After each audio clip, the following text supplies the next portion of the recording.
Hello, everyone, and welcome to Dropped Frames, Episode 7. I'm JP McDaniel, one of the hosts, joined by the other host and our guest today, Coh and Zeke. How are you guys doing? Doing great. How are you, JP? Doing good, doing good. Coh, or Zeke, you're beardless today. Just getting that out right off the bat so people don't think we're just glossing over it. Immediately got shit about it. Like, immediately. I said I'm going to shave it, and immediately people were saying, like, what are you going to do? Are they going to kick you off the Drop Frame show since you don't have a fucking beard? Like, I certainly hope not. Exactly. So here I am. So You're still on. Me and Coh are internally debating. Coh, you're muted, by the way, but we're internally debating. Coh, you're muted. You're muted. There you go. What I was going to say is you're totally safe right now, Zeke. I mean, it's fine. We've asked 3 people. They've all turned down the third host position. So right now you're good. And, we'll keep you posted. You sons of bitches. There you go. And our guest for this week, of course, TotalBiscuit. We're just going to start off, Zeke. I'm throwing you under the bus. Zeke likened you to PewDiePie the other day. TB, how do you feel about it? I did not. I said I lumped you in with huge YouTubers. I said say I'm fat.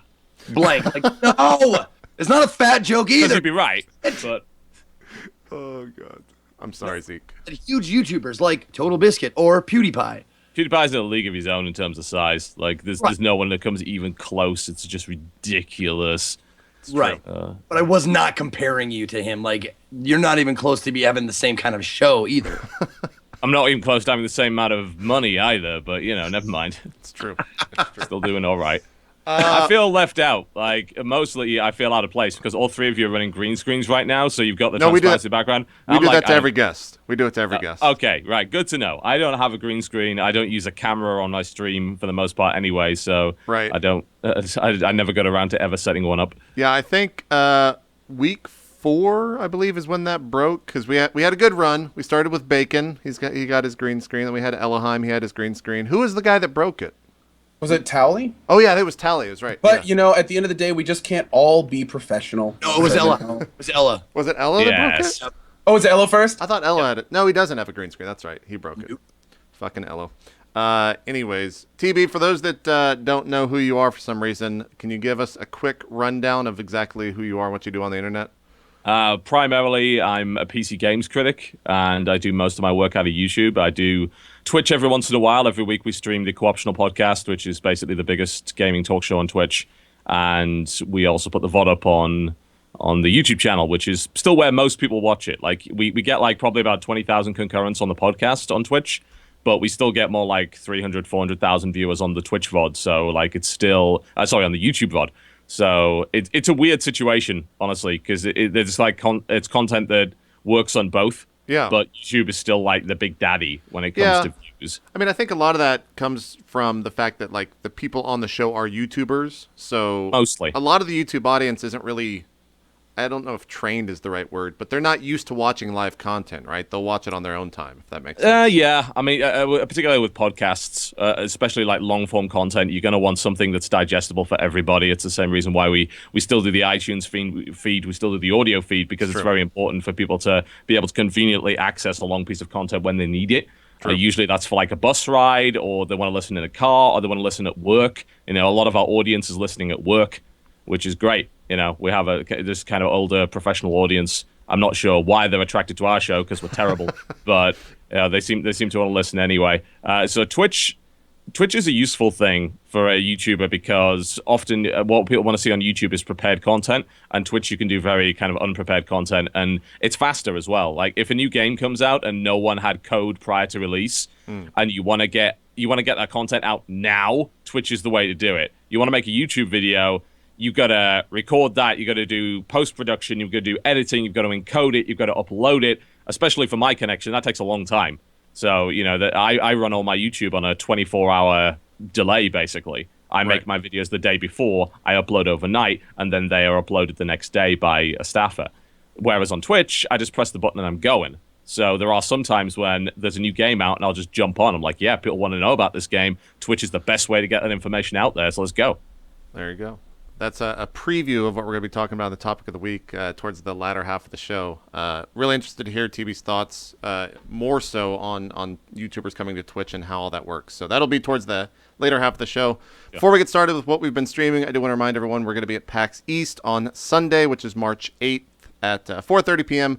Did I tell you guys how big the theater is, by the way, Ko and Zeke? Oh, don't. It's gonna break my heart because. So we're in the Albatross Theater, which is the biggest theater there. Wow. I was told it has 1,500 seats in it. So impressive. Hey, if you managed to fill that, you're doing well. Yeah. Don't just come out and sit in the show. We're going to get some homeless people. You know what? Bring your family. Please come out so we don't look unpopular. Yeah. We don't want to be like all flyers you can print out and just throw around your neighborhood too. I'm flying my family out. We're gonna have them sit in the audience. Forcing them at gunpoint to absorb your show. I don't know what the stream is, JP. Shut up. Exactly. We'll have clap now signs and everything. So there you go. If you're gonna be at PAX East, make sure to come out March 8th at 4:30 p.m., which is a Sunday. And I think East this year is only a 3-day show, whereas last year was a 4-day show. I'm not 100% sure about that. But that's even if the damn thing happens, because who knows if it's going to stop snowing up there.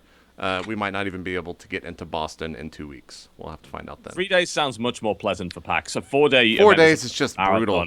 It's just... I mean, that's not even as bad as Gamescom, which is like 5 to 6. That is a marathon if you want to run that. Yeah. Not to mention the fact that the Cullen Messer Hall is more than a mile long. So you want to walk anywhere, you're going to get some exercise. Have you been to Gamescom, John?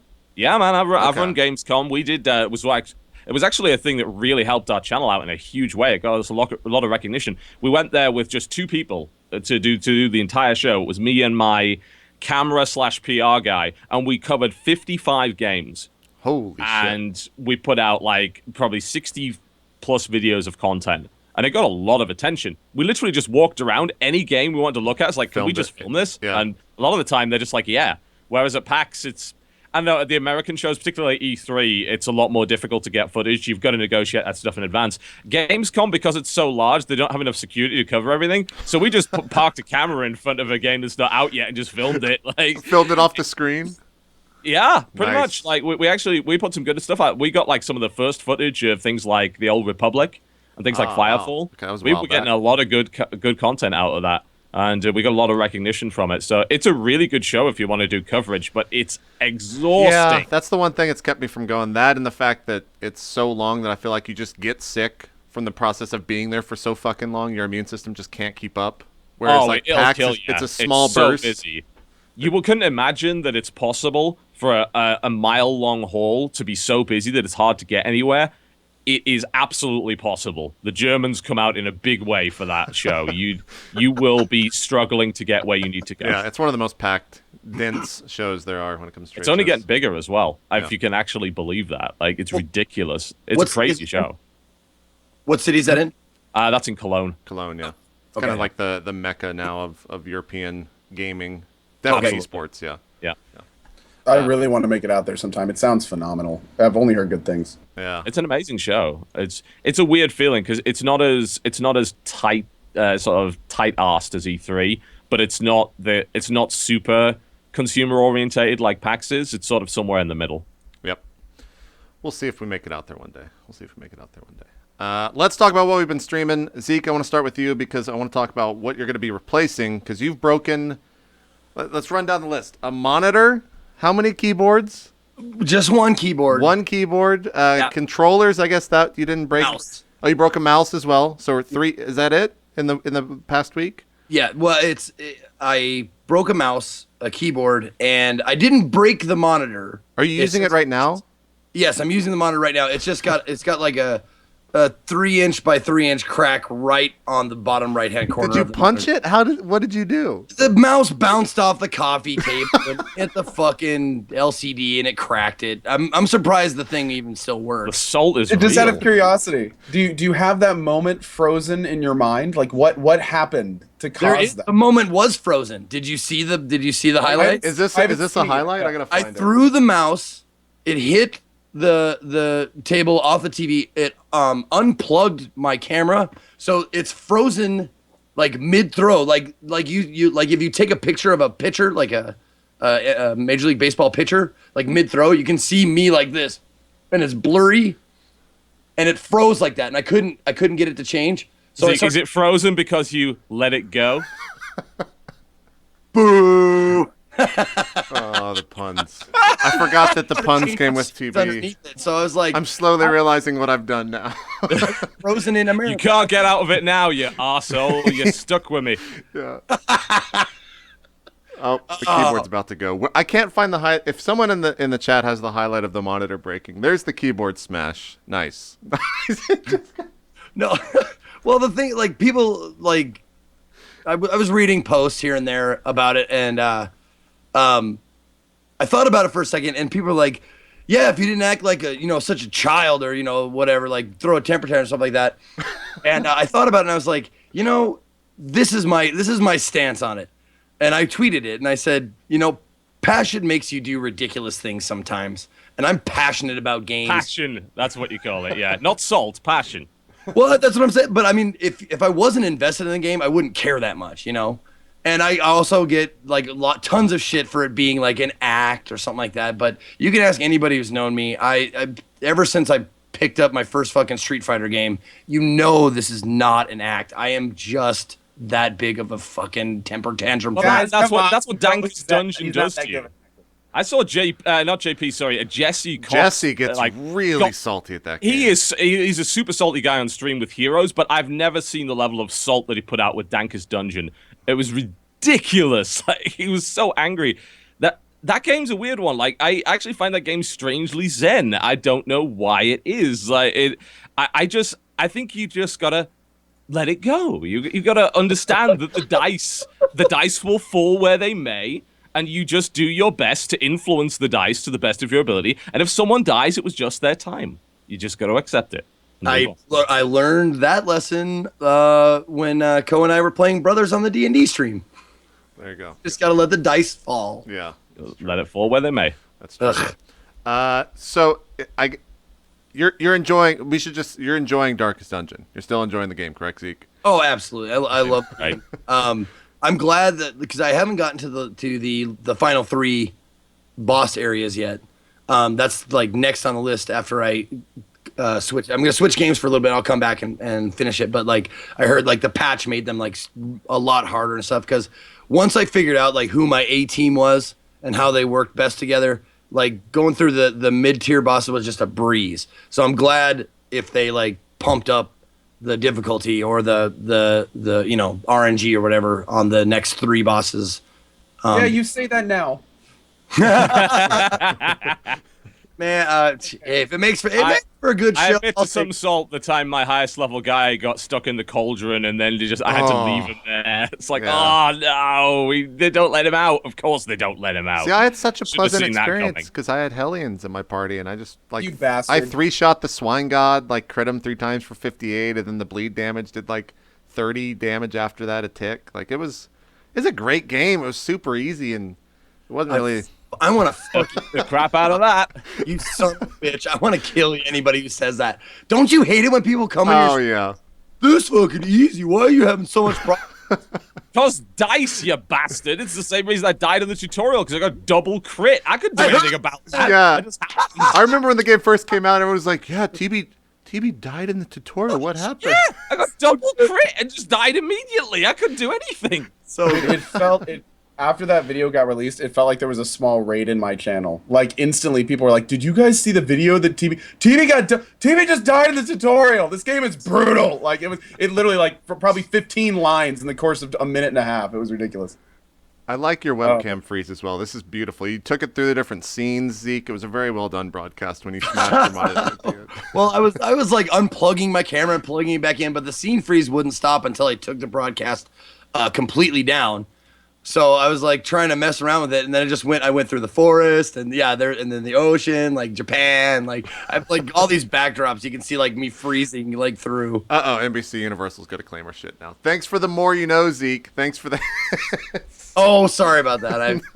I'm joking. If they actually get me on that, I'll be impressed. There is no audio, so we're good. We're good. Anything else you've been playing on stream? Every time I've tuned in, it's been Darkest Dungeon. I'm addicted to it at the moment, but I am changing games very soon because tentatively I'm going to make my first foray into the H1Z1 Battle Royale. Oh. This weekend. You're picking a rough time to come on board. But yeah, I know. Like I said before, if it makes for good entertainment, whatever. Dude, I've had some pretty salt-fueled moments with that game this past week. And the thing is, I don't take it out on like equipment because I don't want to waste money, I guess is the best way to say. I take it out on the chat, who's just like, "Oh my god, why were you doing that?" It's like, "No, the game's bugged, you idiot." Like that's why I was doing that. So yeah, I think you've been streaming H1Z1 as well. Is that kind of a big focus on your channel? Whole lot of BR. John, I know you don't normally play the early access stuff or anything like that. So okay. I avoid the vast majority of early access stuff, and I've obviously been playing Dangerous Dungeon a lot, but I'm wanting to dial that off right now because I want to just wait till it comes out, because I feel like I'm going to be burned out by the time the full release comes in, and that's most of the reason I don't even play early access, because I'm afraid of getting burned out on the game prior to it coming out and kind of being in its more complete state. Okay, well, before we jump into the H1Z1, I cut you off. What else have you been streaming on your channel? I'm doing a lot of Rust. They've been doing some great upgrades in Rust. We actually just got the server working again today, and looking forward to Hands of Fate. Finally got that downloaded last night. I was playing that last night. What is Hands of Fate? Is that a card game? In fact, I haven't played it. TB, do you want to take it? Because I played a couple of hours last night. It's a mixture of a card game with a brawler and with some roguelite elements in it. So the idea is you're sitting down in front of this guy who obviously has magical powers and is dealing magic cards in some way. And he deals the cards out, and the cards become kind of the dungeon, and you flip over each card and something happens. So it's some choose your own adventure in there, because you'll be making choices, and there's some brawling in there, which is like kind of Arkham style. That's probably the weakest part of the game, unfortunately, because it's, making an Arkham style brawler was difficult. You've got to have the animation quality to make it work. And this is an indie title, so they didn't quite have that, but it's still fun enough. And you gain cards for your deck, and you can customize the encounter deck as well, which is the stuff that you're going to be going up against. But the dealer will spice things up a little bit by throwing in some of his own stuff. And the aim is to beat every one of his bosses, which is like the Jack of Dust and the Queen of Hearts and stuff like that. And they're all different bosses. The really cool thing about it is the presentation. The way that the game works is you are sitting at the table on the other side of this guy, and he's narrating the whole experience. And he breaks the fourth wall quite a bit as well, which I really love. And it's also very funny. I got my first mace, which had like a holy damage bonus. And it's like, well, it's a lump of iron on a stick of wood. Not very subtle, is it? Just like, this guy's cool. It's a very kind of nostalgic experience because it melds different things that you probably did as kids, like reading choose your own adventure books and fighting fantasy. And it reminds me almost like I don't know, you guys probably never got this in the US, but there's a show called Nightmare in the UK in the 90s. And I think it was in the late 80s as well. It was really like, for the time, it was amazing. They had a crew of 4 kids. They put a big helmet on one of these kids so he couldn't see anything. And they sent him through what was basically a green screen dungeon. And they had 3 kids on the other end guiding him through. It reminds me a little bit of that. And it's just got this like old school fantasy sort of D&D flavor to it, which I really, really like.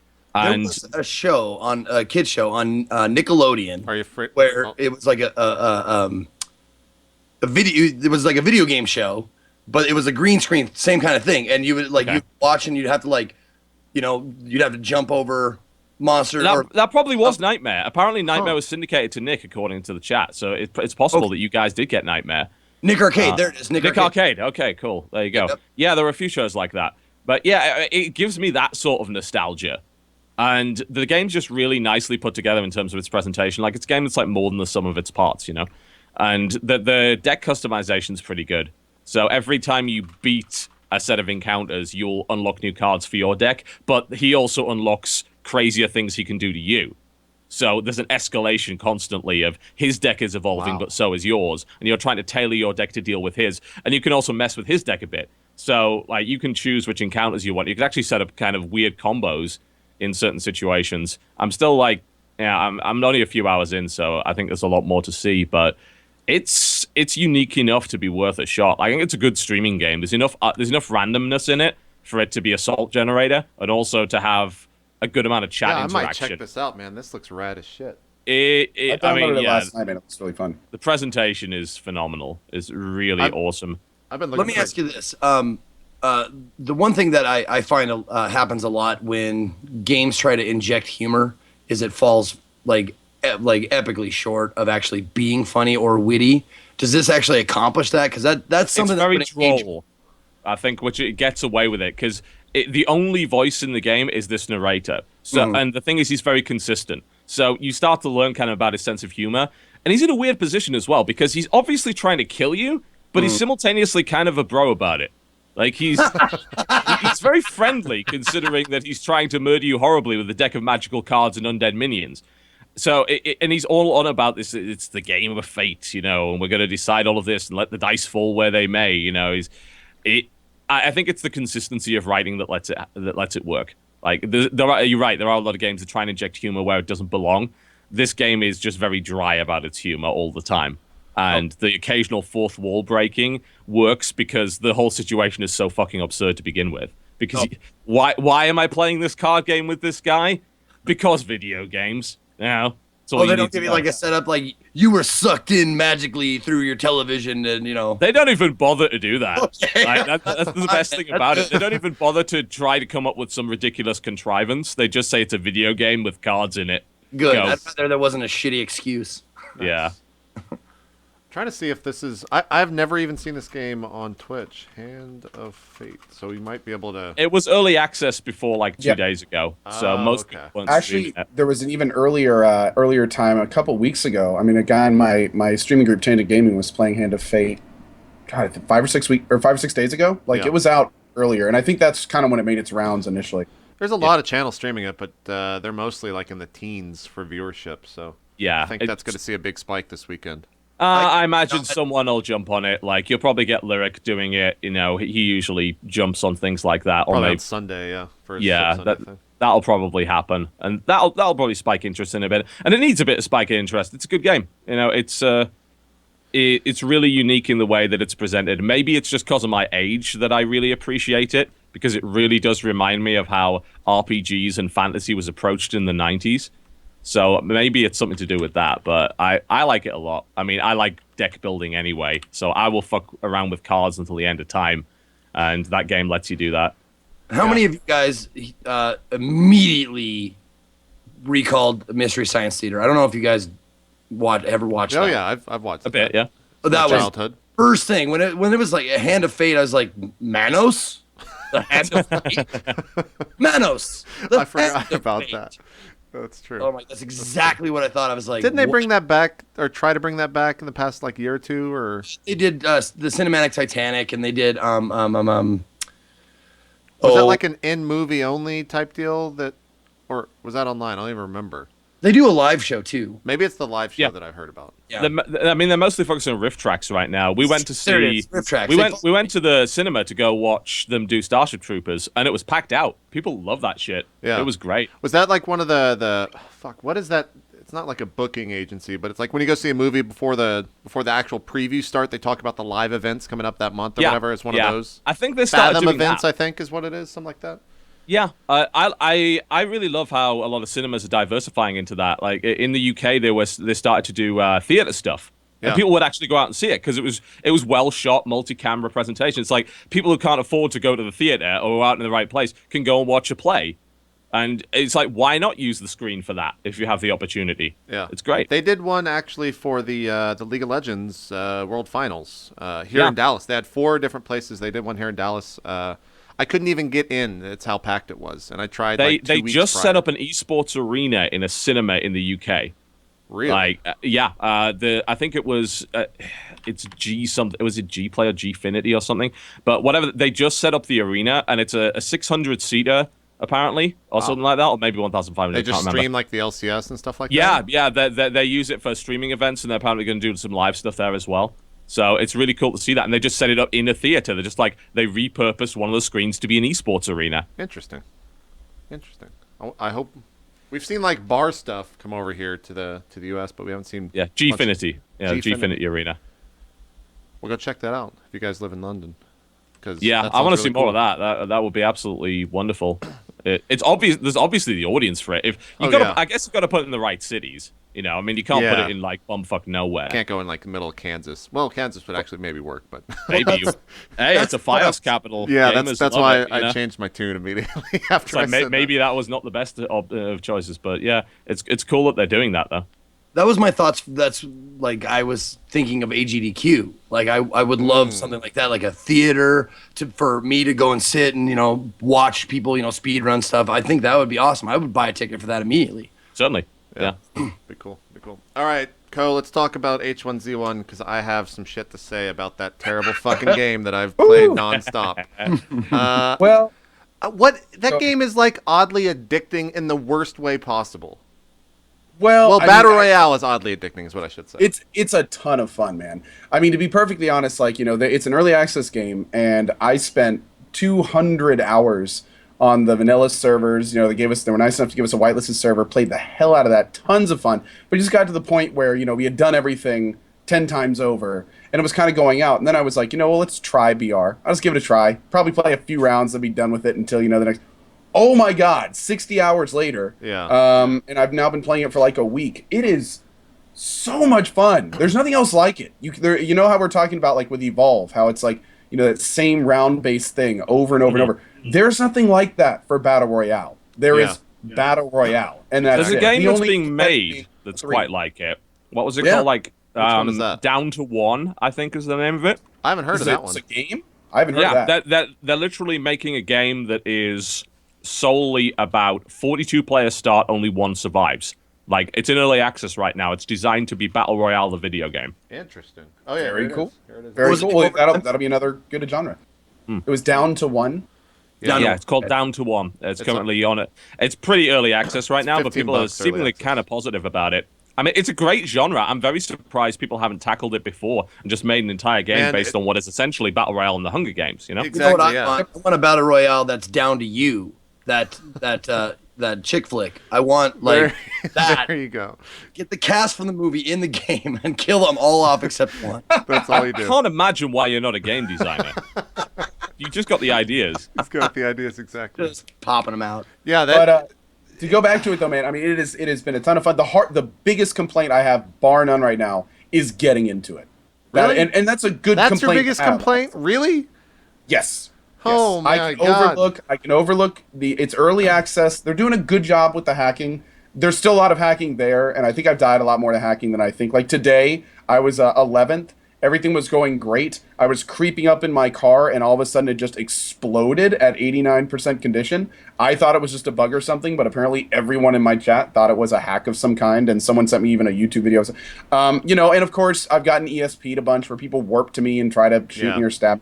But I mean, even then, that's like, even at a max, I'd say 1 out of 10 games that happens. And the other 9 games are thoroughly entertaining. And granted, there's still all sorts of other bugs, but it's still overall to me, the biggest issue I have is getting in. I think that's maybe, because I played so much Battle Royale.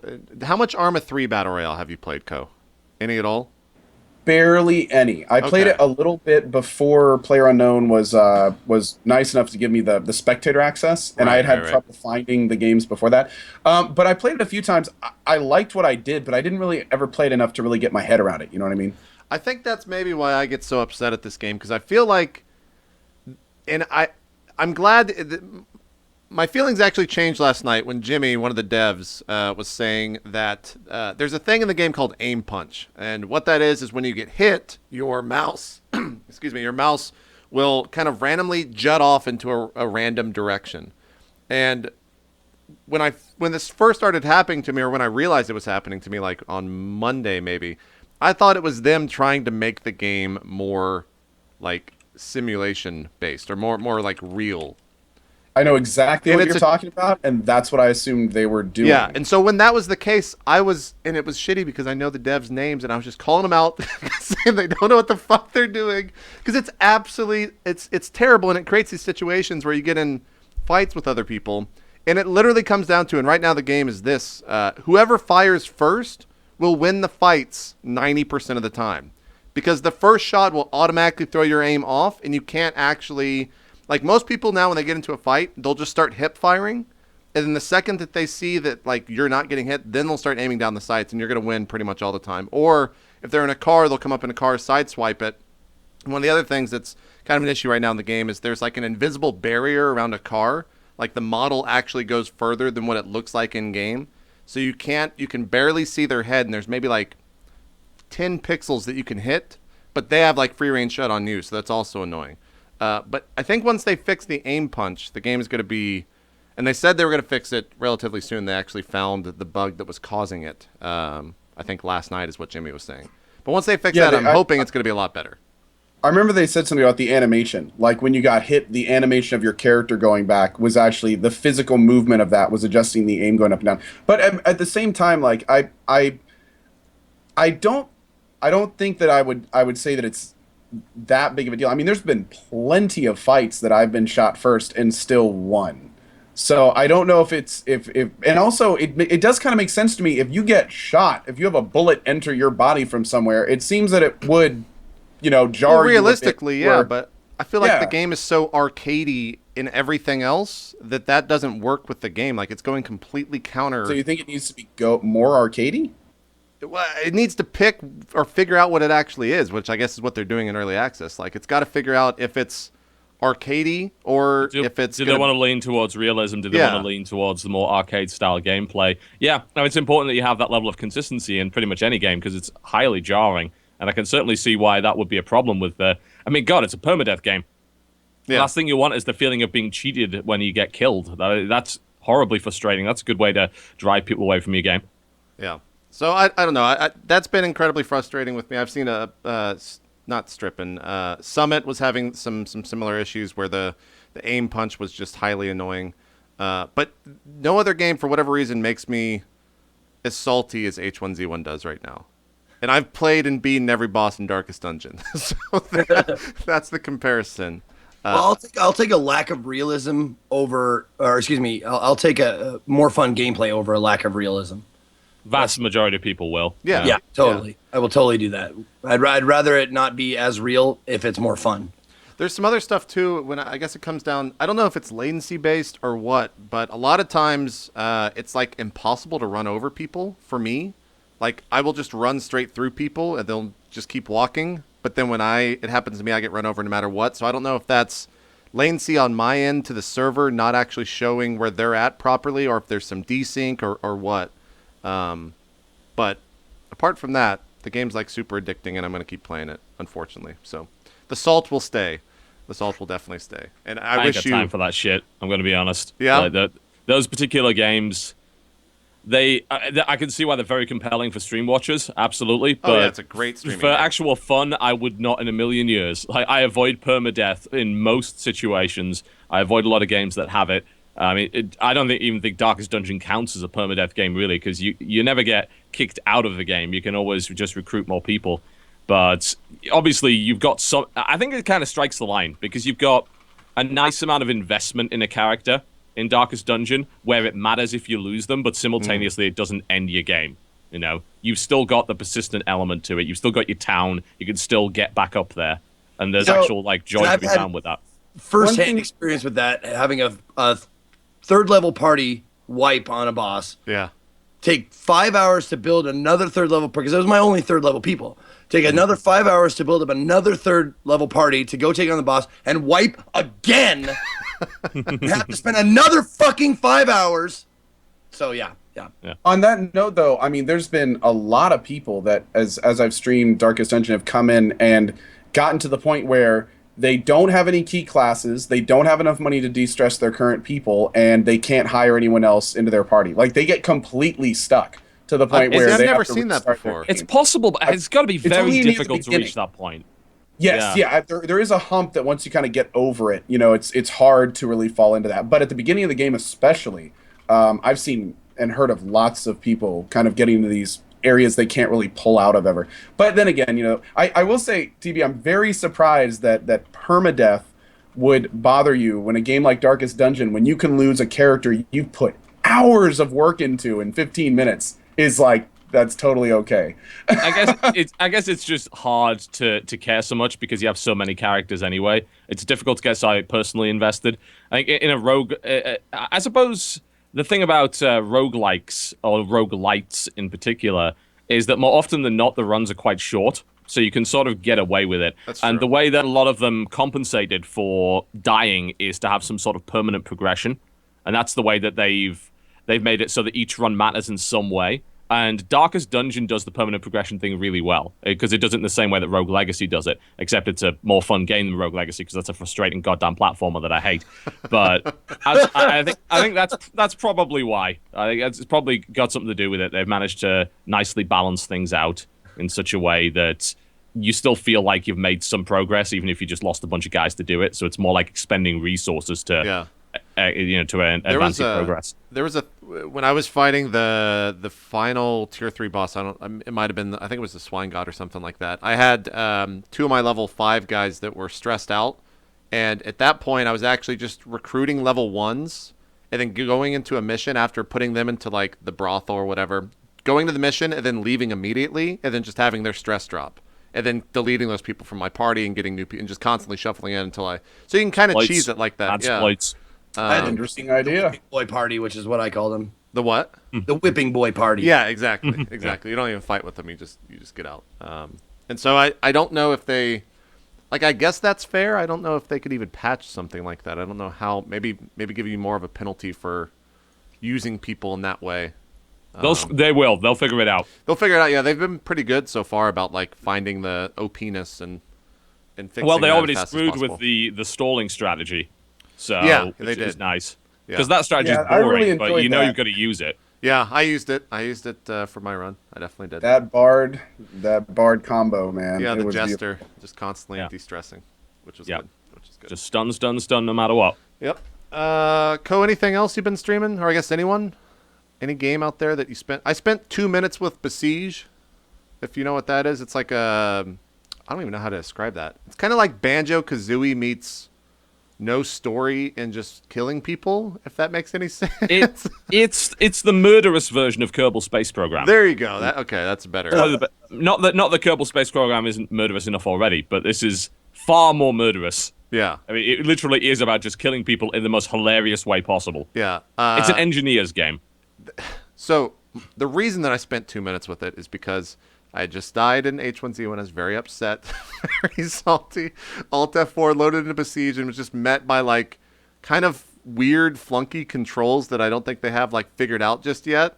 And then I just Alt F4'd after I like couldn't build the first machine out of rage and went back to H1Z1. So I want to revisit that because it does look fun.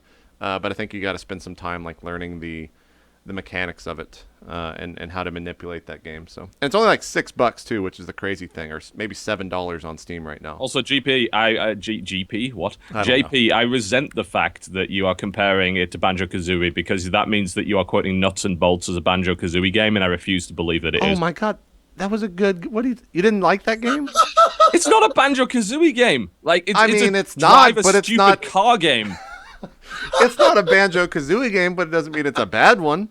But you I called it actually had fun with Banjo-Kazooie. that You game. literally said it's a cross between Banjo-Kazooie and something. It's like, Well, no, nuts and bolts is terrible. What the I hell's wrong take with into you? fact that a lot of the viewers are probably younger and had never played the Banjo-Kazooie on 64. Oh, please. That's no excuse. That just makes them idiot casuals. See? And then I just get you to say these terrible things about the viewers so it doesn't come back on me, and then I win. Well, yeah, exactly. I'm going to drive your view count away. We've got it for That's an 13K. idiot I'm going to see if I can get it. casual I'm going to see if I can get it down to 12 by the end of the conversation. Exactly. Unsub JP hashtag. Aren't they working on? Isn't there a studio working on a new Banjo game? There was supposedly they said something about that, but I don't think we can have our heart broken again. So Okay. we'll Yeah, see. that's why.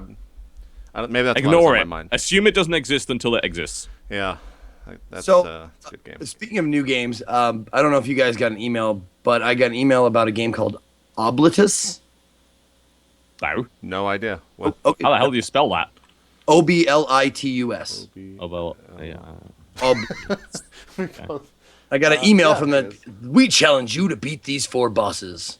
Oh, they're doing that, are they? Okay. Art style. They really looks do. kinda A cool. lot of people are trying to engage streamers now to do that stuff. I mean, hell, Hey the man, Darkest Darkest I love Dungeon it. was huge because I Hey, think they're smart. They're Yeah. super smart. Giving the build a week in advance to certain select YouTubers and streamers was a very Dude, smart It thing. was I a mean- sign-up thing too. Yeah. It's like if we had known about it, my stream team, if more people had known about it, it would have been even bigger. And like it Did only they- hit a few teams, main menu being one of them. Didn't they peak And, at like it was 100K huge. viewers or something like that on Super Bowl Oh, it's Sunday? yeah. Yep. Like- and at one point They got a bunch of big guys doing this. Oh, this game looks miserable. Oh my god. It's an Adult Swim fair. game, so you automatically know it's going to be a motherfucker. Yeah, absolutely. They only publish games specifically designed to infuriate people. Yeah. Like, God, perfect. Volgar the Viking. Oh, that game was a mother. That was one of the I didn't first beat games it. that I got like the devs in my channel, because when I was first starting out, the devs were in my channel like, try this out, and I was like, okay, I tried it out, and I was cursing their name as loud as I possibly could. There were gifs made of me raging and like things happening to me and stuff like that. It was very, very good for me.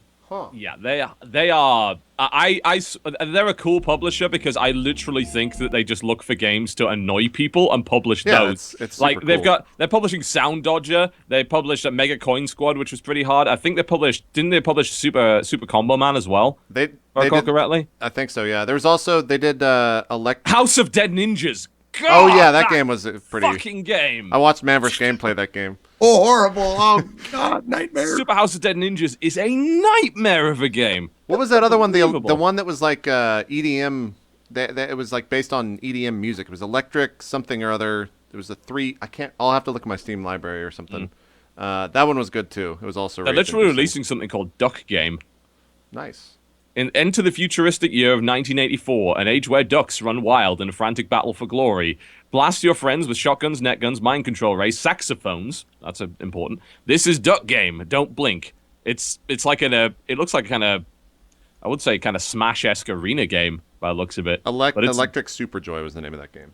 Electronic Superjoy. Yes. God, That music I was don't think that's amazing. Adult Swim, but my God, that Was game that is not a nightmare. swim? I thought that was a swim. No, I don't game. think so. But it is a nightmare of a video game. It is I just so love the difficult. music. The music Yeah, is this was good. I incredible. like the design of it too. I played through it. I can't. I thought that was. I don't know. Someone in chat will tell us soon. Yeah. Are you gonna check it out, Zeke? It comes out on the 27th, so you're ahead by 9 days. You could get some on Obletus or however the fuck you Obletus. say it. I've never even heard of this game. It looks pretty cool. Yeah, I'm definitely willing to give it a shot. I saw some screenshots and gameplay of it. It looks pretty neat. You know, it's got its own style. I'll definitely pick it up. Yeah, I can't. I don't think this was kickstarted or anything. I think it was just No. straight up. I wonder if they funded it. I've never heard of this game, so I don't know anything about it. This is the first time it's on my radar. It's another procedurally generated death game, so I'll probably be frustrated by it, but it looks interesting enough, certainly. It has spear-based combat as a feature. So there you Spear-based go. combat. Yep. Nice. Yeah, I think. Well, we gave him some advertising, so that's good. I think I'll probably check that out when it comes out. You'll have to let me know how it is, Zeke. I'll I just will, tune into definitely. you raging like a motherfucker per usual. Oh my God, it's like people like come into my channel like I'm first time in the channel or no, I just turned on your channel and all I hear is "fuck you, cocksuckers." Like, great time to tune in. Yeah, you do get into it. That's for sure. I gotta say, I'm more interested in the duck game. I'm gonna be honest. So I'm gonna go on for that. That's an April release we can all look forward to. It's on Steam. It is. Yep. Oh, what? Coming out in April. What is this? The tell one you, that it's looks the like duck the game. Contra thing. It looks like it looks like their art looks contrafied. I mean, that's an interesting way of looking at it. I mean, I it's don't- more kind for of me, an I just- 8-bit art style, but it looks more like Super Crate Box, Yeah. which is also a motherfucker of a game. Maybe so. Yeah. Okay. We'll see. Fucking games are weird, man. Games Yes. are weird as Yes. shit. We have entered a strange time in our lives. Exactly. I think the other game that I've been streaming was Heroes of the Storm. We don't need to spend too much time on it, but game's still fun in small bursts. I can't really spend Yeah. too much more time with it than that for whatever reason. Yeah. I get a few rounds in every once in a while. It's nice that you can get 2 games done in half an hour. That's pretty great. Yeah, for a MOBA. Yeah. Yeah. If you're looking for like a MOBA experience, It doesn't drag on. There's action from the very start. I see a place for that game. Like I say, it's the Mario Kart of Dota games. And you just get your friends around, play a couple of rounds, and that's it. You don't really have to worry about it. Yeah. Whereas The Dota, rounds it's last like as little as 15 minutes. they can. They Hell, can. I've They seen can games go ended super 7. fast. It's Yeah. possible. If your team knows what's what a long game in Heroes of the Storm? 35. 35 is Super rare, long, though. yeah. Wow. I mean, the games are set up in such a way that all of the objectives they force a blow win up situation. stuff. Yeah, they force the win, and which is a really smart way of doing it. There are some maps where that's not the case, like the garden map. People can just choose not to use the garden. Yeah, that's my thing. worst map, or that's my least favorite map. I will say. Yeah.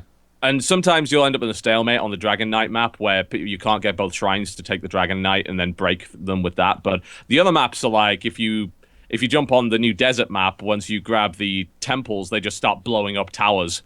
Like they just start firing across the map. And then you've got the pirate map is the same in that way. And the curse map ultimately forces... once you've got the curse, the push is insane. It's really hard. You can win from that. So, yeah, I mean, Heroes of the Storm is, for the most part, it's pretty rare to get a long game. It is possible, but it's pretty rare. Yep. Yeah, I was playing... I had heard nothing about... or everything about Jesse Cox's Salt. My God. And actually, it wasn't that... I don't know if he was keeping it under wraps when he was playing. I think he's been working on it. Like, when he plays solo queue, he is the worst. He is the biggest critic of everybody. It's like, stop. Heroes in solo queue is miserable. I don't see why you would ever do it. It's just the evolve of horrible. MOBAs, man. It's rough. Oh, God. Yeah. It's rough. For sure. So bad. Maybe he was just holding his tongue. I don't know. It was me, Jesse, Sinvicta, Krindor, and Caitlyn, and he didn't. I think. He was around a lady. That's probably why. You think that's why? You think he was holding? Oh yeah, absolutely. Okay. Jesse Cox is a known player. Well, there you go. But yeah, apart from that, it's kind of been. There wasn't really a big last week we had Evolve, so I guess that's what everyone was playing. This week, just more. I guess since the order's coming out on Friday, no one's played that yet, and we'll probably talk about that next week. And that'll last a good few hours on Twitch anyway until people beat it. Yeah, I'm expecting to beat it in my 4-hour day stream on Friday, but we'll see. If you can beat it in 4 hours, that'll be impressive. Because I mean, apparently the 5-hour run, he did skip. I mean, he skipped some stuff, but from my understanding, is he died in that run. Right? Really? It's not like he speed ran it. Oh. Yeah, Jesse watched the whole thing, and he was like, yeah. I mean, there was times when he got lost. There was times when he just died a bunch, and he still beat it in 5 hours. Yeah, I saw his tweets where the things, and you guys talked about this yesterday, so we're rehashing it. But the things where the boss on like the 4th and the final level were like the exact literally have same. the same QTE with the same animations. That is lazy as all hell. When your game is only 5 hours, you know, like when you're making the argument of quality over quantity, that kind of thing is inexcusable in my opinion. Yeah. Like you can't make that argument and then have a quick time boss that mirrors just the quick time boss would be bad. But then to mirror another section of the game, that's beyond low quality. Yeah. Yeah. Oh, did you see 12 minutes ago, the Order 1886 developer has basically gone on record saying the internet is the new playground for bullies, offering a new response to controversy surrounding the PlayStation 4 games. Like, this guy needs to stop talking. Yeah, they need to put a muzzle on him. They really do. For the last year, this guy has been saying stupid stuff. Like, he's been excusing the fact that it's 30 FPS, claiming that it's better. Oh, it's the same guy. How dumb do you think people are?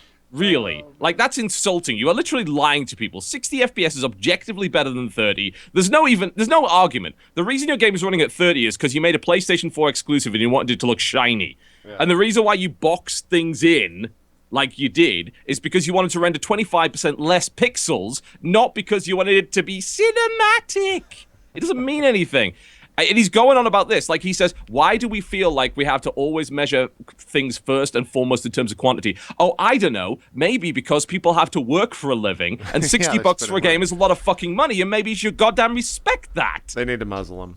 I'm surprised that he's able... What's his somebody position? Link his Twitter, please, so I can enjoy this. Well, link that privately. I don't want the chat fucking bombarding him. It's like, blah, blah, blah. Don't do that. It's the game director for the title. Okay, the game director. Okay, never mind. I'm sorry. I understand being passionate about your game. I get that. And I understand being defensive about it. But he's like, we have this uncanny haterade for our game no matter what.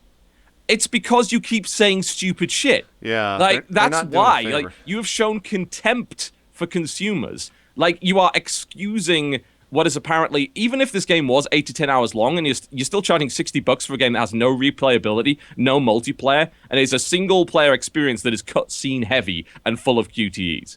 Yep. Like, I'm sorry. I understand the internet can get a bit harsh at times, and, threatening to kill someone over their game is ridiculous or whatever. But the fact of the matter is, if you consistently or whatever act well, I mean, yeah, whatever. If you consistently act in a way that's obviously in contempt of your consumers, like, you should just be grateful we're even making this. It's a 30 FPS cover shooter. I don't give a shit about the game. I'm not going to play it. The interesting thing about that game, too, is if it is as short as they're saying, like, a lot of the sponsored deals on Twitch will actually happen a week or so after the game releases, just so the hype the hype will continue. They'll get eyes on it afterwards.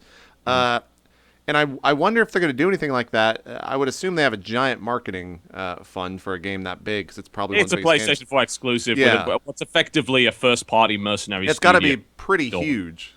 Yeah, they're going to put a lot of money behind it because it's a showpiece. Right. The game's a damn showpiece for the PlayStation 4. Like, people be like, look at how pretty this is. I get it. So I worry that streamers... Where's your frames? Yeah. You forgot the frame rate. I don't worry care about it looking pretty. I care about it playing well. I worry that streamers are going to get on Friday. They're going to get out these deals, and everyone's already going to have beaten it. So they're not going to be able to get like a big name to play it because the game's too short. Yeah, it'll only be done. So look out. If you see a sponsored stream for that game, see if they've already beat it once, because that would be an interesting sponsored stream to have play through a game that you've already beat. Well, apparently, I mean, I've heard no indication that there's any replayability in that game at all. Yeah, I haven't heard it otherwise as well. Our reviews aren't out for that, right? When is the embargo? No. Do you know? They probably launch date it, knowing them. Yeah. So yeah, I think everyone's gonna be playing that on Friday. So yeah. People are comparing it to Ryse. I don't blame them. It's a graphical showpiece with no goddamn substance by the sounds of it. I think I was like the only person that enjoyed Ryse. I think you must be, because you'd have to be stupid to enjoy Ryse. It was a good experience. It wasn't an amazing experience. I enjoyed beating the shit out of people though. But they never advanced the combat system. That's the worst thing about it. Like, you literally are stuck with the same weapons for the entire game. Like, it never changed. You're right.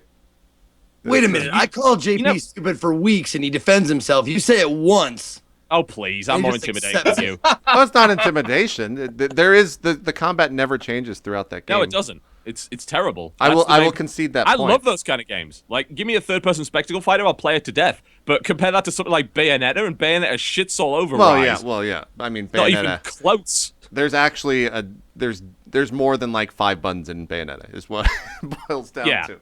I just enjoyed chopping people's heads off. But yeah, I don't know. I enjoyed the murder glory that was in that game for whatever reason. But it was too long. That was the only thing that sucked. And to be honest, that's the only game I've ever played on my Xbox One, so I have to like something about that console. So yeah, I still haven't played a game on mine. Really? Still sitting right? Not so much. Nope. I played Peggle 2 on it. Yeah, I got it specifically because I heard that the Dragon Age Inquisition thing that I was going to do, like, I may only be able to play it on Xbox One. So I went out the night before. I was like, I need to get one because, I wanted to stream it on day one. And then, sure enough, they had me a Steam key before I woke up in the morning, and I was just like, hurry up. And I was just sitting here looking at this Xbox like, great. Yeah. Good thing I unboxed it and hooked it up and got it all set up. I think the most time I've spent with the Xbox One was actually was for a sponsored thing in California when I was at BlizzCon for Assassin's Creed Unity, where I was at the actual event and had to play the Xbox One version of it. Lovely. And yeah, we all know kind of Assassin's Creed. The glorious cinematic 17 frames per second. It was good. And we were streaming it too, so it was actually worse oh, God. performance than usual. They just patched that game again today, and I'm pretty sure they still haven't fixed the SLI problem where it gives you a seizure if you go near water. I keep wanting to revisit that game once it's it's good. I'm pretty sure they're never going to fix it. I'm pretty sure they are going to give up on it. I don't think they can fix it. You beat that game, right, Ko? Was that the one that you hated the ending or whatever? Oh, for Unity? Yeah. Which one? Oh, yes. Oh, my God. That's like a rage story where you freaked out on stream. I remember that now.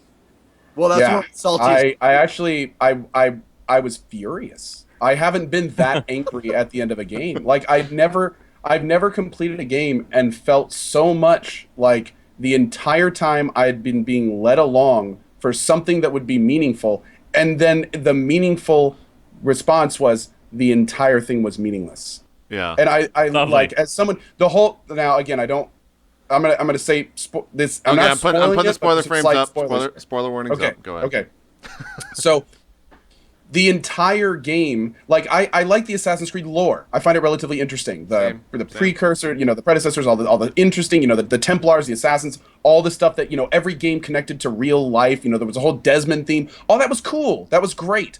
So, you know, when I play an Assassin's Creed game, I hope that something in the game will move it along. Well, it's insane to me, like when you get to the end of Assassin's Creed Unity, again, not to spoil it, but it basically makes the entire Assassin's Creed Unity its own little world and basically says, yeah, it has nothing to do with the Assassin's Creed universe. The whole game could have not occurred and nothing would have changed in the Assassin's Creed canon. And that's insane. It made me feel like I just got my cash taken out of my wallet. It was stolen from me. That's the only reason I really love those games, is following that lore. And it just wasn't there. Maybe that's like the result of them not being able to actually make a cohesive story every single year for that entire franchise. I don't even know what the story is anymore. I lost the plot around Assassin's They got rid Creed of Desmond. Like, Desmond's no longer in that game. Gone. He's dead. Yeah, he was out of 3, yeah. Yeah. But they still had, like, you know, they had all these components in place to continue the story. Like, they had, you know, the end of 3 brought in some elements that was like, okay, you know, they're clearly setting up pieces on the chessboard. Now I'm really kind of interesting to see where they're going to move. You know what? You have the scene set. Let's see what the scene's going to look like. Did they And it's just like they ignored it. It's like, oh, what scene? Oh, that scene? Yeah, it's for later. Don't worry. That's for a real Assassin's Creed game coming out in 2016. Please stop. Did they finish the whole, like, alien story arc thing, Co? Is that solved or finished? Oh, no. See, that's what I was interested in when they start talking. I guess that's like the precursor bullshit where they talk about the aliens. Like, just gone. It's just gone. Oh, yeah, man. they just removed all this. And yes, that was one of the things that I was interested in too. And it was just devoid. It was like it never existed. It's really weird. Well, The devil's advocate option. yep. I want my money back. I'm taking the spoiler warnings down. That's Assassin's Creed. Don't play it. Yeah. You're missing very little. When's just the next go back and play 4 again. Yeah, I saw Rogue just came out on the PC. When's like the next one? I guess we'll see it at E3. Never mind. I already answered my own question. Probably. We'll see it at E3. And to what TB said, that was my favorite Assassin's Creed by far for gameplay. 4 was awesome. Yeah, 4 was actually good. I loved 4. And it ran well. 4 was great because it was the least like Assassin's Creed. Yeah. So actually, funny enough, yeah, it was the only one that really took the genre or the franchise forward in any capacity, or even attempted to. So that was kind of nice, if nothing else. And it looked really good too. I thought it looked pretty good. Yeah. It had some really nice water effects. And let's be honest, like, you set your game in the Caribbean, it's going to look pretty good. Yeah, that's true. That's true. It's a great showplace for sure. Anything else that TB you've been playing? Anything off stream? I know you've been playing a lot of Star Trek Online for some reason. Yeah, I don't know why I keep playing that game, but I do. I joined a fleet today. I randomly had some guy pull up alongside me in the same ship that I was flying. It's a pretty rare ship. And he's like, hey, I'll watch your videos. I'm like, that's cool. And we got into this kind of conversation. It's like, hey, you want to join my fleet? I'm like, yeah, why not? So he's like, right, we have this starbase. So in Star Trek Online, when you join a fleet, starbases now? Yeah, if you're in a fleet, you can build a starbase, and like the main objective is to upgrade that starbase to tier 5, and it unlocks a bunch of stuff for you.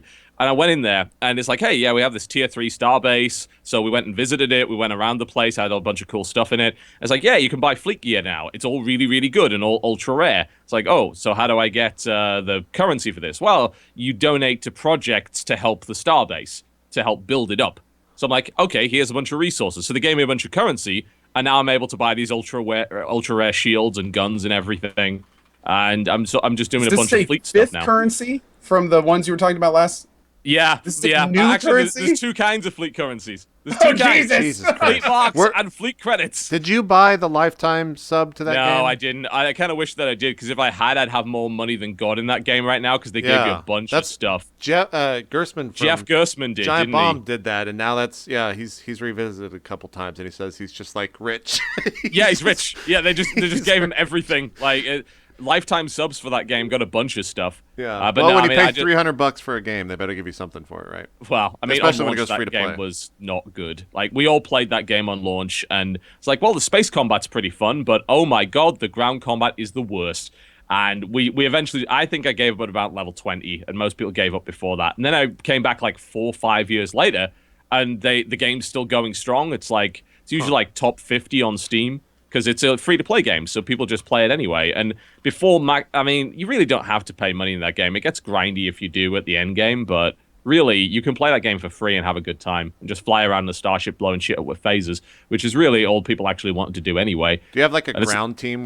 Did you put yourself in the ground team? Actually, Yeah, I was you just about do. to ask him that. TB, you said that last time too. The ground combat was just terrible. What makes the ground combat so bad? Is it like first person shootery or what is it? Well, the problem is it's designed as more of a WoW-based combat hotkey stuff, and it really, really does not work with a game about phasers. Like, it's really silly in the way that it works. The aiming is all out of whack. So it's absolutely true to the series then, because the space combat was really cool, but The ground combat was the dumbest shit in the just- universe. Yeah. On the ground, they're like they strike a pose and they do the phaser. Yeah, that's You know? that's all they do. It's that they upgraded it with a shooter set of mechanics, which basically puts you in kind of a third-person mode where it's mouse controlled and it's kind of pseudo aiming. That's a little better. But Tabula the problem rasa is, style kind of stuff. yeah, Oh my god! Why would you mention that fucking terrible game? What? yeah, but Well, but the Neocon- ground combat isn't good. It's Or not. the old-timers? It's all the same as well. Like, there's no variety in the ground combat. You're literally just killing PAX over and over and over again. So it's not great, but it's a bit less annoying than it used to be. And frankly, like, you can do once you get to the end game, you can do nothing but space combat, and that's cool. The space combat's still fun. So yeah, I'm still playing it. I've I'm been almost looking for max like level. an RPG. I actually played Mass Effect 1 for some reason, and then I got to the Citadel or whatever, the main thing, and there's like the elevators just take for fucking ever, and now They do. I'm kind of over it. But it looks great. I like the HD mod pack that's like fans made. Make that game look amazing. Mass Effect 1 is still a fun game. It's got some weird stuff going on in it that they cut out, and probably for good reason. I think the Mako sections did not need to be there. Yeah, You know? that's right. They were still very preliminary. It feels Yeah. like that was like their test run for what they did in the second one. Yeah, well, I mean, the second one is less of a traditional RPG. Mass Effect 1 was still like, we've got to stick with the stuff we did in Jade Empire and Knights of the Old Republic. And then Mass Effect 2 is like, actually, it's probably okay to be a more of a third-person shooter with conversation wheels. We can do that, and people are not going to be so concerned about the fact that we reduced gear down to a bunch of preset drops. Yeah. And I was still okay with it. Mass Effect 2 is still a great game. Yeah, I'm thinking about just skipping the first, because I think I've played and beat the first one on consoles. It just looked like dog shit. I think I'm just gonna jump to the second one. I don't know. The first one's still good. Like, if you avoid a lot of the Mako sections, you can still play that game. And I loved all the stuff you could do on the Citadel. You can spend like 20 hours on the Citadel I just just doing like amazing looking for the stuff. keepers, man. The fucking little insect guys. The little guys? Oh yeah, I never found the last guy, motherfucker. I don't know where he is. I played Mass Effect 1 back when I was like having Xbox achievement contests with my coworkers back at my old job. And dude, I K'd Mass Effect 1, and it involved playing through it 3.5 times to get Yep. every relationship in the game, because there's tons of them, and a lot of them are like you can't. Oh, if you do one, that like locks all the paths for the other ones. And I gotta say, even by the third time through that game, like it's a pretty damn complex game, especially for the time. Like there's a lot of stuff at the end that's influenced by the beginning in little ways, and it's definitely worth at least one playthrough for sure. Yeah. Yeah. I don't know. We'll see. I never touched Mass Effect 3, so I feel like I owe it to at I least... still haven't. I boycotted that shit and I stuck with it. Yeah. I mean, they like redid the I ending. missed very little. Was it because I of the have to ending? say Is that why you boycotted it? No, I boycotted it because of the Prothean Day 1 DLC. I thought that was insulting as shit to put like the most important race in the universe behind a paywall on Day 1. I think it was Oh, I don't horribly remember that. insulting to fans. I don't remember that at all. Morally objective. Yeah, I don't actually remember what the Protheans. What was the DLC? Was it The just armor DLC and was a weapons? literal Prothean character that you could recruit for your team. It was a mission that let you do it. And obviously, like, the Protheans are kind of the biggest mystery in the whole series. Yeah. So they let you on Day 1 Oh, I remember this with now. the digital I deluxe remember that edition too. buy what was basically a $15 character. And it had a mission with it which had a lot of Prothean lore. And the cool thing about this guy, apparently, is the way that he follows you around and he'll comment on everything from a Prothean perspective, which is like that's like a huge. new perspective, yeah. If you love the lore of that game, which I do, putting that character behind a Day 1 paywall was horribly insulting. I boycotted the game on that basis, and I've never played it. I wonder if only that played the comes- multiplayer beta. I wonder if that comes It's with really- the trilogy, because they put out like the Mass Effect trilogy, which is what I bought. So it's all 3 games plus a couple DLC for $30, which is a pretty good price. See, it's kind of interesting because I must have inadvertently picked that up somehow, because that was one of my favorite characters by far It wasn't called Jarvan or something like that, I think. But that's actually really surprising, because to think that he's behind a paywall, he had some of the most and the best info of any of the side characters. Everything else was just like about them and kind of something to them. He was actually about the world, the story, the events. Yeah, I went and watched YouTube videos because I wanted to know that lore. Man, this character's incredible. This is fucking infuriating that they put him behind a paywall. Like, even just the little remarks he makes just add so much flavor. So yeah, I wasn't happy with that, but I can understand why. I can understand why some people didn't care, but I definitely cared at the time. And I'm sorry, but if you think that selling like a really important character on day one for extra money in an RPG is okay, then I don't know what the hell. 100%. We talked about the Evolve DLC quite a bit. We mentioned that we talked a little bit about that, and I was like, look, I get why people are mad about day one DLC, but for skins, I don't really care. For a character, living Prothean, that is the biggest kick in the face you could possibly offer a Mass Effect fan. Oh, man. Well, and also like we actually talked about last week on this show about how important it is to, when you're making a game, the core content that's actually part of the game, that's your $60. If you are developing things in parallel to that and charging it as DLC, that means your base product is more expensive, because your base product is now bled into these extraneous promotions. So in the case of like the Promethean thing, you could almost argue that's more important than a lot of the stuff that's in the main Mass Effect 3 package itself. Yeah. So to have the first two games are almost all about Protheans and Reapers. Like, that's the whole focus. It's like they make the Protheans a giant fucking mystery. They then promise, we're gonna unveil it as long as you pay $10 for the privilege. That is the perfect example for what we were talking about last week, in terms of just that developers need to stop doing that. That is not a path we need to explore. Absolutely. Or lower the price on the core game. Yeah, absolutely. Or compartmentalize it to the point where you can choose where that $60 goes. Because I'd gladly get rid of, half the side characters in Mass Effect 3 if I could get the Promethean character that's going to explain to me all the background that, frankly, is some of the most interesting stuff that I find in the game. If they're going to do stuff like that, that's fine. And then people who really want it all, 120 and whatever. Bitching at me for the umpteenth time. Yeah, I came into the Mass Effect series like way late. Like, I played it last year for the first time. I played through the entire 3 series, so I had no idea about like the day one DLC or anything like that. I just went from 1 to 2 to 3 like completely organically, and I just loved the entire thing. I had no idea that they had that whole the day one DLC for the Promethean, because I didn't even know Prothean. We keep saying Promethean for some reason. I know, I'm sorry. The Prothean, because he was just there, because I was like, do you want to buy the best edition? Well, sure. Huh. Well, we'll see what I do with that. I don't know why I'm starting to play that. I think I just wanted an RPG to play because I was getting so fucking frustrated with H1Z1. Witcher 1 and 2. Go play Witcher 1 and 2. Witcher 3 comes out like 2 You really months. should play Witcher 2. At least play the second I've started one. Witcher. See, and there's the other argument, that's Mass Effect and Witcher argument. It's like, do you really need to play 1? I liked 1 better than 2. Yes. Witcher 1 all the lore is good in Witcher. There's books based in this world. Like, I've started play Witcher 1, 2. play 2, do yourself a favor. I've started Witcher 2, I think, around 7 times, and I've never gone past the first bog village thing. I don't even know what the fuck to call it. Maybe 5 hours in the game is farthest I've gotten. I need to play with the redone combat, because everyone says it's much better. And maybe I've heard good things. Maybe that'll make me enjoy the game more. I'd like to play it before Witcher 3 comes out, but me sticking to the same RPG on stream is it's never happened before, and I'd be very surprised if Witcher 2 is the game that does it. So you got through those anime games a few months ago. Look, anime games are different, all right? They're closer to my heart than The Witcher 2 will ever be. Oh my god. Nerd! I love the JRPGs, man. This year is going to be, you guys laugh, but this year is going to be the biggest year for JRPGs in 15 years. Even if the games suck, there's 3 massive games coming out with Final Fantasy 15. There's another Tales of game, and then there's 2 more coming out that I'm forgetting about completely. Chat will have to remind me. But I love the JRPGs.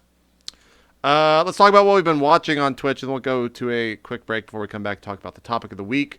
Zeke, last week after Drop Frames, you guys tweeted you're going to do a Men's Day, and I was up till probably 3 or 4 a.m. watching you and Maverick's game get fucking wasted and yell at each other playing the NES games. Well, he had a lot of catching up to do. We hadn't done a men's Persona day 5, in a there you long go. time. And I think Man needed it because he's just having the worst time with what he's doing. And I think coming over here and just shitting on me on my own channel for several hours was just cathartic for him. And he hit me. I found out that the box wine, the bag inside of the box wine is called a goon bag. What? That's the nickname for the bag inside of the box wine. It's called a goon bag. He was swinging it around, smacking me in the face with it. He broke his controller that he brought over. So we had to switch off playing golf. We had to switch off with one controller, and he would hold on to it every time, and I'd have to like pry his fucking fingers off of the goddamn controller and stuff like that. But it got really like, it was so much fun, and there was some oddly enough, there was some like real talk. We actually had some like some realness. I don't exactly remember what it was about, but I remember feeling real. But it was awesome, and it's always a great experience. You know, he's been my best friend for a long, long time, and whenever we can do that and share it with people, it's always a blast. Cool. Yeah, I think the VOD's out, so you guys can go watch that. Apart from that, I haven't really been watching too much just because I've been working way too much. You guys check out anything on Twitch past couple of weeks that's There was a really cool Starcraft tournament. The guys at Base Trade did what they call the 2v tournament, which is a 2v2 event, but they got a bunch of really high-level Koreans to do it, which is pretty rare. Interesting, yeah. Yeah, people don't generally play 2v2. It's not an accepted competitive format, but there was some wild stuff going on, and it had this amazing game where it was Cats and Hydra from Team Root playing against Parting and Saxry. And obviously Parting is one of the best products in the world. Yeah. Saxry gets wrecked within 4 minutes. Parting goes on to win the game solo against 2 other people over the course of 28 minutes. And it was close. It was really close. How the hell did he do that? Did he just constantly Because attack? he's Parting. Like, that's all you need to know. He's incredible. Like, yeah, I guess that if you don't tournament turtle, he could keep it up. Yeah, there was a bunch of like ineffectual attacks from the Root guys. They didn't really know what to do. Parting kept managing to get up there and really fight well. So yeah, that was a really fun tournament. That was awesome. It didn't have many viewers. It was like, because it was on a bad time and it wasn't like promoted at all because Base Trade doesn't know what they're doing when it comes to marketing. But they got like 4,000 viewers for it, and it had some really high level play. I think Tasia and Revival won it. At the end, our guys played in it, and they ended up in the round of 4, and they put out some really fun games as well. And it was just wild because it was a bunch of stuff that you didn't expect to see in a StarCraft game because all the builds go out the window. They just make a bunch of new shit based on the fact that they're playing 2v2. So I watched that, and that was great. Is there VOD on their Twitch, YouTube, or they? VOD's on their Twitch. You can watch Twitch. it there, I think. Base Trade TV, I think. Base Trade TV, yeah. Yeah, people in the chat were looking for that. If you only watch one game, watch Parting and Saxry versus Root, Hydra, and Cats. So good. What, and this is only because of my ignorance of it, what else is streamed StarCraft-wise these days on Twitch? WCS mostly, and GSL, and also the SSL, the new Star League in Korea. It's a new individual league that Casper's running. It's actually doing really well. And it doesn't charge you for quality more than 240p. So there's that. Oh, wait, GOM's still doing that shit? GOM is still pulling that shit. Yeah, Fucking it's idiots. terrible. Like, if you want to watch doing? GSL for free, you watch it in crapovision. It's awful. Oh, man. Absolutely terrible. SSL and Pro League are still streaming at high. You can get 1080p if you pay like $5, but you get 720p by default, which is more than enough. Who does the? Oh, sorry. What was the? No. Who does the casting for the SSL? I'm just curious. It's they rotate out a casting team of like Wolf, I think Brendan, I think is his name, and Moonglade, depending on who's doing it. Okay, so Nick and Dan are still with GOM.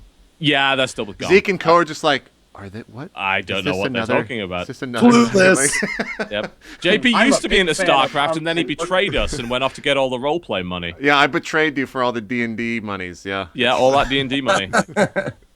Yeah. Anyways, that's interesting. The politics of esports is more interesting to me than the actual games these days. So.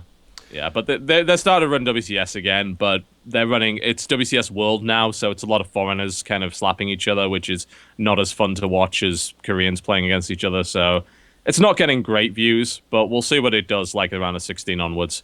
Interesting. We'll see. Interesting. Co, you've been watching anyone as of late, or any special streams that you caught? I've been bouncing all over the place lately. Looking at a lot of new people for the stream team and stuff. I've been spending a lot of time at Bacon Donuts channel. He just joined the coalition just a little bit ago. Nice. Streaming team, great addition. Sounds like some kind of world-dominating superpower that you're trying to build here. I'm not sure I'm okay with it. Yes, and we will be coming for you. That's pretty on much that what other the note, coalition It's good to have is. advance warning of that kind of thing.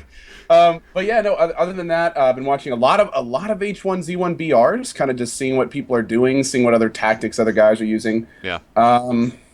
Really, that's about it. It's kind of this weird middle period in gaming right now. There's like not a lot of releases coming up, and all the ones that are coming out are January or everyone's February. kind of lukewarm about. Yeah, so it's March kind of will be a, big kind of a though. dead period. March will be like there's a lot of shit coming out in March, especially March, stream-worthy April, games. and- yeah, there's actually like a big release every few weeks coming up here, and it's gonna be a ride, man. Yeah, I'm kind of It's looking. gone- I'm looking forward to having like a quote unquote break at PAX East and getting away from streaming because you're going to be like streaming nonstop with all the games coming out towards the latter half of March. Well, I do that anyway, JP. So Yeah, it's true.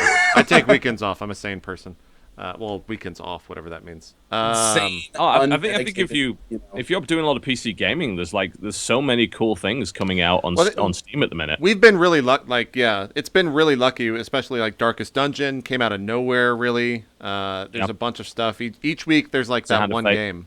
Yeah, There's a Hand new of this Fate. new game just came out today called Idle Hands, which looks like Populous, like it's a god game, and it actually looks pretty good. So that might be worth a shot. Idle. I mean, I love god games, but we never get them. let's not start talking about Peter Molyneux now. No, I'm just blocking that conversation. I'm blocking. Let's not bring that in here. the great liar. No, we will not. All I'm So getting your for good news about that goddess game, guys. all I'm getting for Idle Hands is Goddess. the Seth Green movie. Wait a minute. Did you try and play Goddess? God, that game is boring. It's terrible. It's so bad. It's Like, fucking terrible. I don't understand like how many design meetings did that go through without someone just putting their hand up and be like, guys, we may need to like go back to meeting. Like I I don't wanted get some it. gameplay I in don't this understand game. The clicking mechanic was the worst. Like, how much clicking is in that game? You wear a mouse out trying to play Goddess. It's absurd. Like, even when the way that the worship mechanic worked in that game, where you had to click each individual fucking house. Like, it was ridiculous. And even if you got a village center, you could only have a limited number, so you couldn't cover all the houses with it. It's like, what are I you didn't doing? think it was possible to take steps back from Populous, but it somehow happened. Yeah, and Populous wasn't exactly a complicated game. Exactly. Oh man, I was don't spelling know. idle wrong. Okay, I finally Yeah. found a clip of this. Idle game on Hands. Steam. It's on the top list on Steam right now. Yeah. Oh wow, that actually okay. It looks okay. I don't know if it's actually got any depth to it, but I like the world I like the format. idea It's that we pretty. have a god game. You know? Yeah, that's true.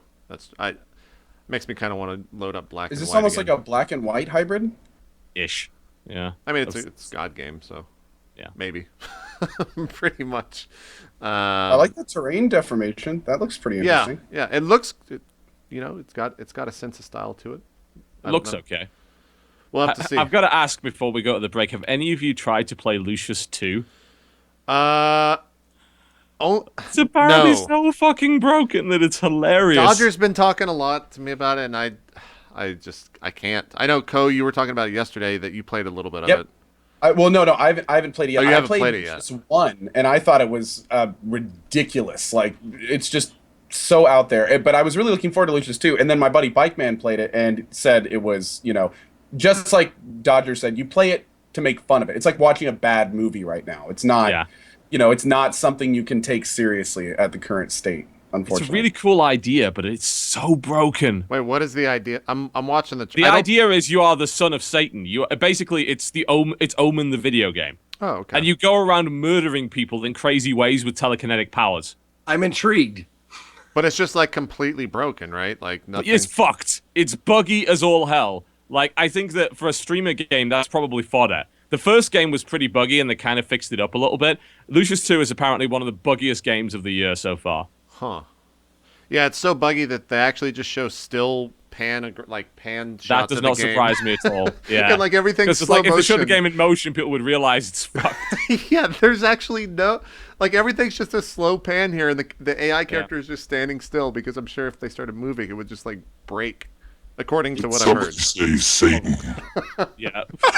That came out of nowhere. There you go, Zeke. There you go. People are asking, Sunless Sea.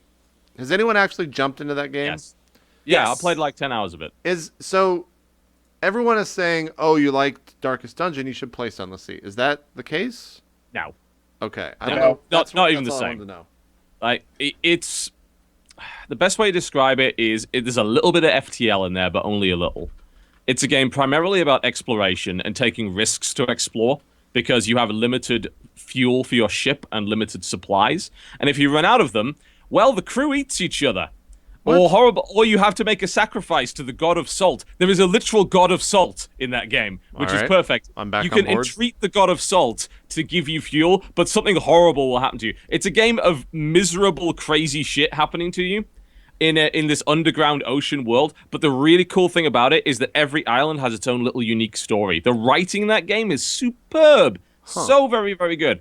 And you can do a lot of really cool narrative, choose your own adventure questing stuff in Sunless Sea. And the way that I had a really good response to streaming that game when I basically did it like an audiobook. I'd read everything to people. And people loved it because the writing is so good that it's like, hey, we sail around and then we get a little bit of audiobook and then we meet this rat and this rat has a pirate hat and is trying to rob us. So we have to deal with that. Sounds and great. then there's a giant shark for no reason. This island's full of the undead. Bat? Yeah. Oh, yeah, there are bats. You have a bat button in that game. You press Z to launch the bat. And the bat will go and scout for you and try and find islands. I was making a fucking joke. Oh, no. Oh, don't. None of those Interesting. jokes. Like the world of is based on a web game. There was a narrative web game called Fallen London. It's based on that, and it has so much interesting lore that game is. Is it like really, Lovecraftian or what? What is the? It's kind of Lovecraftian, but it's got a weird, dark kind of British sense of humor about it. So. Like the sentient rat people that try and fix ships. I entreated a bunch of rats to fix my ship because I was low on money. I was like, shit, okay, well, ask the rats to do it. They fixed it, but they started a faction war and accidentally shot one of my crew members in the eye, like in the middle of it. That was one of the events that could happen. I think one of the only problems with that game is that because it's perma-death, every time you start, the start of the game is pretty similar. Because what they do is they procedurally generate the further off islands, but the starting areas are always the same. So you're always going to go through the same sort of process when you start a new game. So that can be a little bit boring. But I think like the narrative for Fallen London is fantastic. It's a really atmospheric game, but it is very slow paced. When you say reading, Okay, Reading. now this is actually where I was going to jump in. Now, how much Sunless reading? Sea, dude, it's novels. Like that's the game is Yeah. reading. The game is All All right, I'm out. I'm out. I'll see So, you. and here's the thing, though. Not only is it reading, but going between these places, especially at the very beginning of the game, you're like on this little tugboat that moves, like, and then you can Not turn, quickly. Yeah. and it goes down, and then you can turn, and then a monster goes, oh, let's go this way. Oh no, let's avoid it. You know, it's like everything is so slow between It's these two slow. parts. Yeah. Yeah. So the whole thing is from a streaming perspective, unless thousands and thousands of people love hearing your voice in general, then it's not going to be very entertaining for like I've tried to stream Sunless Sea and it really, you know, there's you end up it's just like TB said, it's basically an audio novel for your Interesting. people. Yeah. I really like the look of it. It looks Oh, it's really beautiful. cool. Lovely looking. It's fun to play. Like I've actually played Sunless Sea more off stream than on stream, and that's rare for me. Yeah. I'm not 100% sure it's a streamer game. As you said, it doesn't have enough going on in between. There's a lot of downtime in that game where you just kind of soak the atmosphere in. You just kind of chill as you go into the next island. Because most of the monsters and enemies are just very easy to avoid. Like, you're not really forced into an encounter unless they can somehow outrun you, which they mostly can't. So, Interesting. I guess this is this is very recent. The embargo must have just broke or something. There's a Kirby game coming out this weekend. I was actually interested in playing it, but Giant Bomb's review is 2 stars and it doesn't seem like it's that great. is that the Rainbow Curse? Yeah, That's Rainbow out? Curse. Yeah, for the Wii U. Giving a Kirby game a 2-star, that's Yeah. pretty bad. Dan Reichert, the reviewer, says 10 years later, the frustrating follow-up to the Canvas Curse feels shallow and soulless by comparison. Oh. So I don't know. Kirby games are really fantastic, joyful experiences. I still kind of need that in my life, so maybe I'll play it. Well, apparently this one isn't, so Yeah. maybe you don't want to. This will be the game that breaks you. Yeah, maybe so. Ugh. Maybe so.